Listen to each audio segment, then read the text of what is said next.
Hi everyone, my name is Sarah Mari. I'm one of the librarians at Portland Public Library in Portland, Maine, and I'm here today to continue reading You Don't Know Everything, Jilly P by Alex Gino. We're going to pick up where we left off after Jilly and her family have had another disastrous family holiday, this time Christmas, where Jilly couldn't help but speak up to her Uncle Mike, who was being pretty racist. We're going to start with chapter 19. It's winter break, and that means I can log on to Delacorte on a weekday morning. Derek is already there. You have invited Profound in Oaktown to a quiet orange grove. Enjoy your privacy. Profound in Oaktown. Hey Jay, I got a great story for you. Jillian P. What's up? Profound in Oaktown. I went out for dinner yesterday with my family. I scared some hearing people who were staring at us. Jillian P. Scared them how? Profound in Oaktown. It was awesome. I started looking one of them in her eye. She looked away, but then I got another in my gaze. I stood up and yelled, "Can you see me better now?" really loud, and then I sat back down like nothing happened and drank some OJ. My mom gave it to me, but not too bad, mostly for show. My dad just laughed. It was totally worth it for the looks on their faces. Jillian P. Wasn't that kind of harsh? Profound in Oaktown. They were staring like their eyes were going to come out of their heads. Jillian P. They were probably just interested in your signing. Profound in Oaktown. Yeah, right. Interested. Frowning face. Jillian P. Or maybe they know someone deaf and they were trying to practice. Profound in Oaktown. That's not how you learn a language. I don't know how to answer that, and I don't know what to say to help. Everything I'm saying is making things worse, not better. I really just shouldn't say anything, but I don't take my own advice. Jillian P. I mean, signing is pretty. Isn't it like a compliment that they were watching? Profound in Oaktown. Nope. Why are you taking their side? I was just trying to tell you a funny story. Jillian P. I'm not taking their side. Besides, didn't your mom say that it's not worth it to worry about people who are staring? Profound in Oaktown. Now you're taking her side? Jillian P. I'm not taking anyone's side. Profound in Oaktown. Maybe you should take mine. Okay, Jilly, time to change the subject. Jillian P. So do your parents order for you? No, that's worse. Stop talking, Jilly. Profound in Oaktown. Really, Jay? Are you just trying to piss me off? Jillian P. Sorry, I just meant because you're deaf and all. Profound in Oaktown. I'm not mute. Jillian P. I know, but what if the server asks you a question and you can't read their lips? I read that even the best lip readers only get less than half of what's being said. Profound in Oaktown. Thanks for the lesson. Shut up, Jillian, shut up. Jillian P. But what if she asks you whether you want pickles and you say yes? I know how much you hate pickles. Jillian, why do you insist on saying the absolute stupidest thing you could possibly say? Profound in Oaktown. What the hell, Jay? I know how to order food at a restaurant. I'm good. Jillian P. I didn't mean anything by it. I was just thinking about it. Profound in Oaktown. Why is it always about you and what you think? Why can't you ever just listen? Jillian P. Don't be mad. Profound in Oaktown. I'll be how I want to be. Ever since your sister was born, I can't have a normal conversation with you. It's like all you can see is that I'm deaf. Jillian P. I'm sorry. Profound in Oaktown. You're always sorry. Do you have any idea how much it hurts when you don't see me? Why am I even talking to you? Profound in Oaktown has departed the grove. You are alone with your thoughts. I thought we'd be closer after we met in person. Turns out I just say more of the wrong things. And even though Aunt Alicia might be okay with people making mistakes, Derek seems pretty mad about it. I consider opening up the ASL dictionary site, but I don't want to learn any signs right now. I've been learning a lot lately, and it seems like the more I learn, the stupider I get. I close my laptop and head to the kitchen to make myself a JP PB&J. I cut it down the middle and go to the couch to eat. What's wrong? Mom asks. I realize my body's all tensed up. I open my mouth waiting for the words, and then they come. Derek hates me. I put down my sandwich and start to cry. He was telling me a story, and I said something stupid, and everything I tried to say just made it worse. One stupid thing after another. And I'm afraid he's never going to talk to me again, and I ruined everything. I'm gulping in deep breaths between the words and the tears. Oh, sweetie. Mom pulls me in closer to her. I'm so sorry. He was so angry. Was he angry? Mom asks. Or was he hurt? Well, if he wasn't angry, then why was he yelling? And why am I the one crying?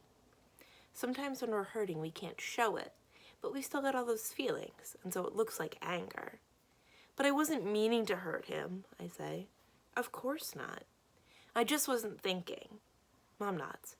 I've been there myself, and when that happens, I need to step back and remember that I'm not the only factor in that person's life, and that I might be poking at a wound that's already there. Oh, I smack my hand to my forehead. He was just telling me a story about getting stared at. Mom tucks my hair behind my ear. I hope it works out, Jilly. Me too. I hope I haven't ruined everything. The next day I avoid the computer until after lunch, and I can't bear the stone in my stomach any longer.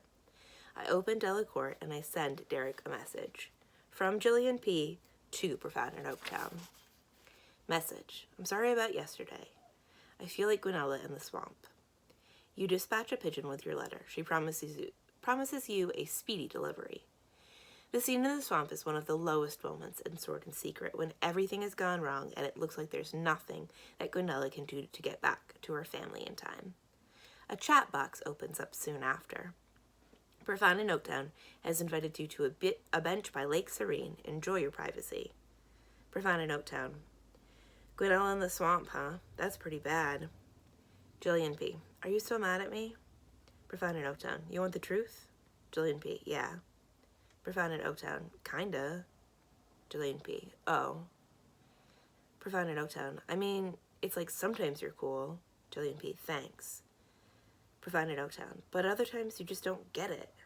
Jillian P. Sorry. Profound in Oaktown. It isn't about being sorry. Jillian P. I won't mess up again, I promise. Profound in Oaktown. Yes, you will. Unless I cut you out entirely. Jillian P. Please don't. Profound in Oaktown. I'm not planning on it. Not yet, anyway. Derek doesn't say anything for a while. There isn't even a little mark on the screen, so I know he's not typing something more. Eventually, his icon fades to inactive. I hurt my friend with my words, and even though he still is my friend, or maybe because he is, I can't help feeling like a bad person, which I'm not. At least I don't think I am, or I don't want to be. Chapter 20. Macy and I are making the regular climb home, complaining about how much homework we have. It's ridiculous, says Macy. It's the first day back after break. We haven't learned enough in our classes to have anything to practice yet. And that speech Mr. Franks gave about how the spring is going to be so much more challenging than the fall, and how we're going to have to buck up if we want to make it through. Like 7th grade is a horse or something. We giggle at that and pretend to gallop on imaginary steeds, saying, "Come on, stallion, buck up now, and giddy up, Mr. Franks, we have roping to do." Neither of us is very good at talking like cowboys, although in pretending to gallop up Oakland Avenue is tiring, so we stop pretty quickly. Enough about school, Macy says, panting. How's Crush Boy? Derek? He's okay. And then I realized something that I hadn't even noticed until Macy asked me. Macy, remember how you knew I had a crush on Derek before I did? Sure do. Your eyes, your voice, your whole body kind of vibrates. Sometimes I can tell you're thinking about him, even when you don't say it. Am I like that now? Macy stops so she can scan me fully. She shakes her head. Negative. She cocks her head, half closing one eye, and her lips pucker. What happened? I don't know, I shrug. It's just gone. Wherever it came from, maybe it went back there. It's like I still care about him, but talking to him is like talking to you. Like he's more of a real-life person now. Macy the Wise at it again. Yeah, that. Macy turns off at her house, and I continue my ascent up Oakland Avenue. The house is empty when I get there. Emma must still be at the doctor's with Mom and Dad. My homework goes faster than I expect. It turns out that the 3 pages of math are just reading through stuff that we already know. So I'm done before they get home. I'm supposed to help out around the house on days when Emma has appointments. I don't like cleaning the living room. Mount Coffee Table has developed foothills, piles of stuff on the floor that none of us know what to do with, like pamphlets about your baby's auditory system, and magazines that Mom used to read but hasn't gotten around to in months. And dusting? Please, that's just getting the particles all riled up and excited to settle in new places in the room. But I do like making dinner, and tonight a chef salad sounds right, so I text Mom and Dad that I've got dinner covered. I start boiling some eggs and get to cutting the ham and veggies. got everything ready at the table when they get home. How was it? I ask. Emma's had no response to the hearing aids yet.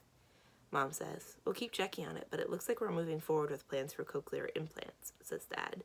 They both look defeated, and the thin layer of positivity that they try to breathe into their words evaporates quickly. I still wish that we could ask Emma what she wants, I say.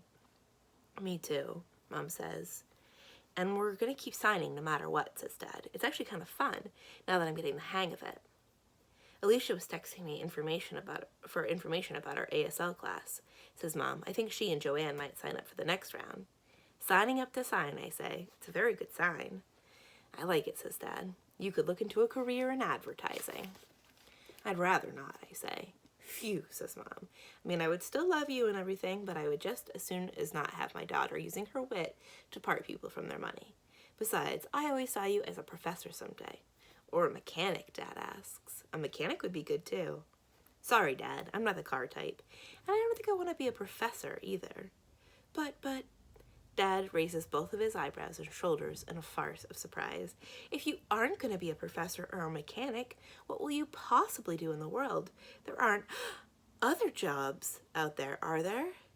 He actually says the word gasp. There aren't, gasp, other jobs out there. I was kind of hoping by the time I'm an adult, I'll be a good enough signer that I could be an interpreter for the deaf. Oh, says Mom, that would be exciting. And you'd still be working with your hands, says Dad. Sounds perfect. Now what's for dinner? I'm so hungry I could eat a house. You misunderstand one cliche when you're 6 years old and your parents still bring it up. Another 6 years later. I ignore his remark and instead answer his question while I practice for my future career. Salad, I sign, which I learned earlier today and looks a little bit like you're tossing the ingredients with your hands. Juggling balls? Dad guesses that sounds like a terrible dinner. Really? It's salad. It's chef salad to be specific. I spell C-H-E-F slowly with my fingers. Sounds delicious. Mom says, thanks for making dinner. Dad signs to Mom, you want salad? Please, Mom signs back, and then thank you when her plate is full. Then she does the same for him. They had their first class 3 days ago, and we've been practicing manners in ASL at dinner. I asked for some salad too, please. And thank you. Everyone has seconds, and Dad scrapes up the last of what's left in the bowl. Day-old chef salad is pretty bad. Might as well finish it off now. After dinner, Mom feeds Emma, and then we watch Belt It Out together. Dad mimics the pop cover of Anarchy in the UK as he cleans up in the kitchen, complete with the dance moves that involve a lot of snapping his fingers and waving his arms around. For an evening, things feel pretty great. Then in the morning as we're sitting down to breakfast, chapter 21. Then in the morning as we're sitting down to breakfast, Dad turns on the television to the news. Shot last night in Fremont, California at approximately 10 p.m. She was unarmed. My head jerks up at the mention of Fremont. So does Dad. We see the picture of a girl smiling in her gray tank top, the arm of an out-of-frame friend casually draped on her left shoulder, like they'd be best buds forever. At the bottom of the screen it says in bold type, Jessica Johnson, 17, fatally shot by police in Fremont. She looks familiar, says Dad. She does, I say, and then I freeze, the air falling out of me. That's Derek's friend, the one from New Parents' Night. You're right. Dad raises his hand to cover his half-open mouth. The television screen turns back to the local news anchors. According to witnesses, one announces, Jessica Johnson was running down a side street off Mission Boulevard when 2 police officers called for her to stop. Unfortunately, Miss Johnson was deaf and did not hear the directive. Police called again for her to halt, and when she did not respond, they fired, shooting her 7 times in the back. She died within minutes. Just blocks from her home, says the other anchor, so close that her parents probably heard the shots. A particularly tragic detail for this terrible case of the death of a deaf teenager, responds his co-anchor with practiced sincerity. And then they've moved on to a story about a wildfire in Sonoma County, leaving Jessica Johnson hanging in the air around Dad and me. Where are you going? Dad asks when I get up. Online. I gotta see if Derek's there. He probably isn't, Dad says, but I'm already halfway to my computer.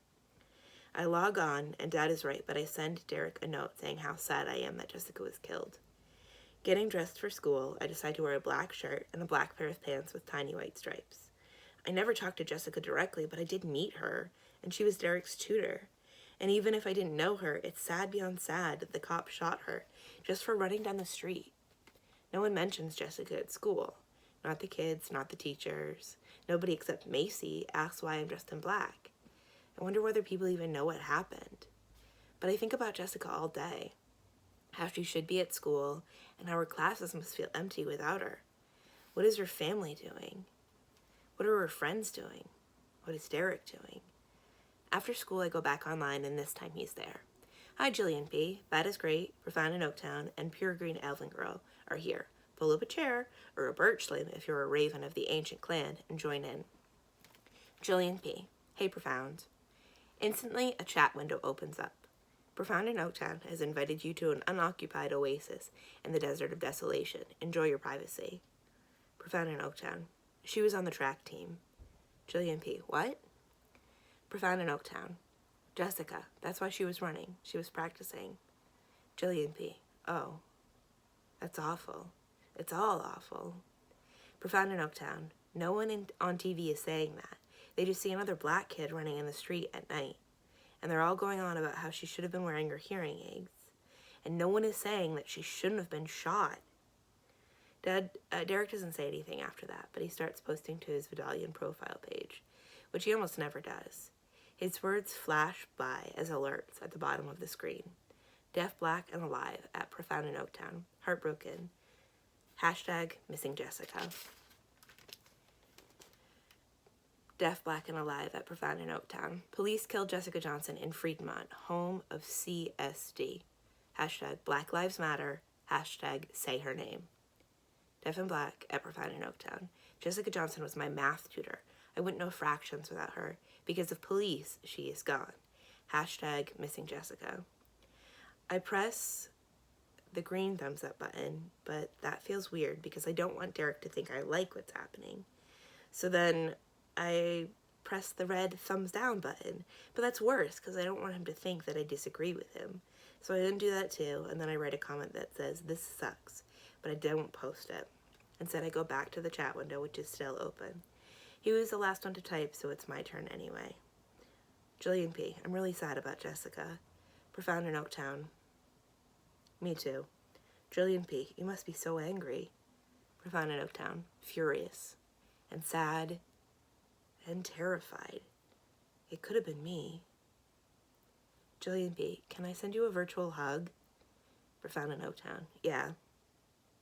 I send him my favorite gif of a chubby orange cartoon cat with its arms wide open. Profound in Oaktown. Thanks, that's cute. Thanks for listening. I'm gonna go now. Jillian P. Bye. Profound in Oaktown has left the oasis. You are alone with your thoughts. Derek's right. It doesn't matter whether Jessica was wearing hearing aids. It doesn't matter whether she was out late at night. She should have been safe. Derek should be safe. Everyone should be safe. But they're not, especially people who are deaf, or black, or both. That's where we're going to end for today. We'll pick up with chapter 22 and the rest of the story for tomorrow. We've been reading You Don't Know Everything, Jilly P by Alex Gino. My name is Sarah Mari. I'm one of the librarians at Portland Public Library in Portland, Maine. Thank you for listening, and I'll see you tomorrow. Bye.